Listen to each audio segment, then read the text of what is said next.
नमस्कार, मैं हूं आमोद श्रीवास्तव।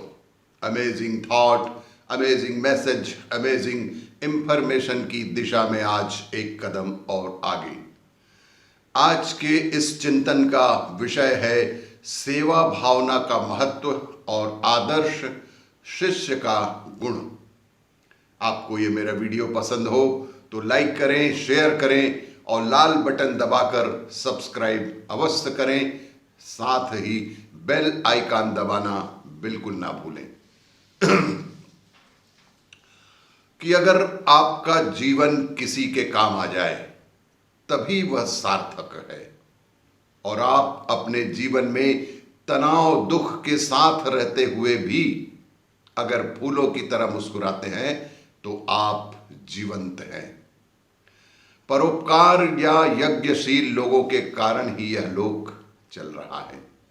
इन्हीं के चलते अन्य लोगों में शांति तथा सुख की प्राप्ति होती है।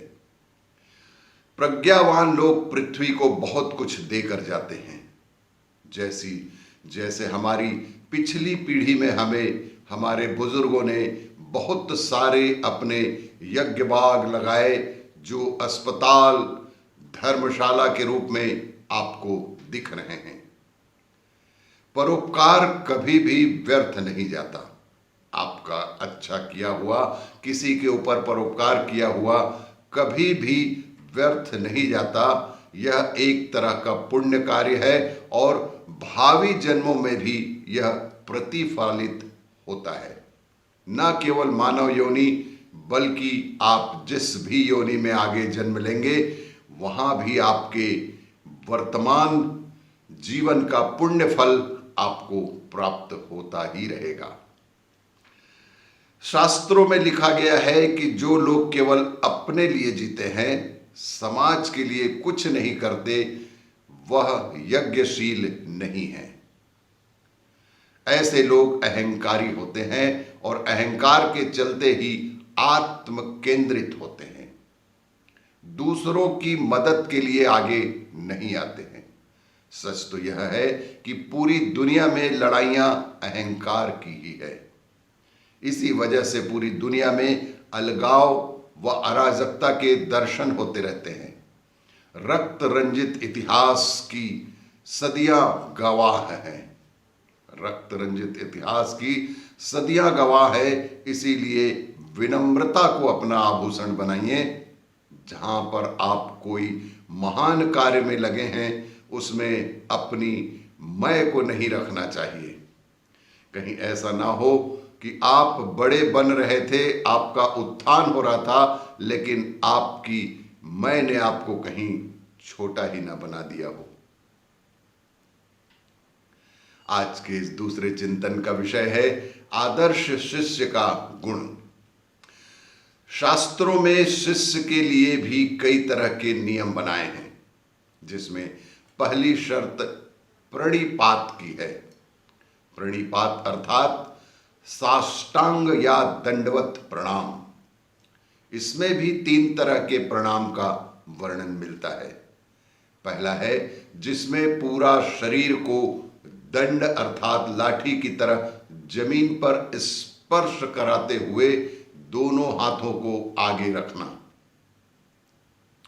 दूसरा, जहां से सद्गुरु जा रहे हों वहां से 4 फीट की दूरी पर दोनों हाथों को हृदय से लगाकर सिर झुकाकर प्रणाम करना। और तीसरा है घुटनों के सहारे बैठकर सिर झुकाते हुए दोनों हाथ आगे ले जाकर जमीन को स्पर्श करना। इन सभी के साथ शिष्य में बौद्धिक कुशलता और अगाध श्रद्धा की आवश्यकता होती है। गुरु शिष्य प्रश्नों के अनेक उदाहरण दिए गए हैं। महात्मा बुद्ध और पिप्लाद ऋषि का वर्णन दिखता है, जिसमें गुरु ने शिष्य को 2 साल के बाद ही कोई प्रश्न पूछने का मौका दिया। गुरु अनुभूति कराते हैं उसे, जो शिष्य उसके लिए तैयार हो जाए।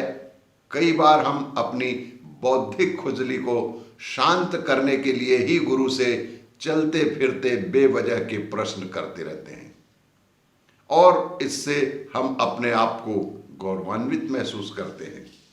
लेकिन वह आपके जीवन में तभी उतरेगा जब आप में धैर्य, अगाध श्रद्धा और कारण को ध्यान में रखकर पूछा गया हो। जब मन में वैचारिक क्रांति होती है तो दो चीजें आती हैं, जानकारी के पहले का और उसके बाद का जीवन।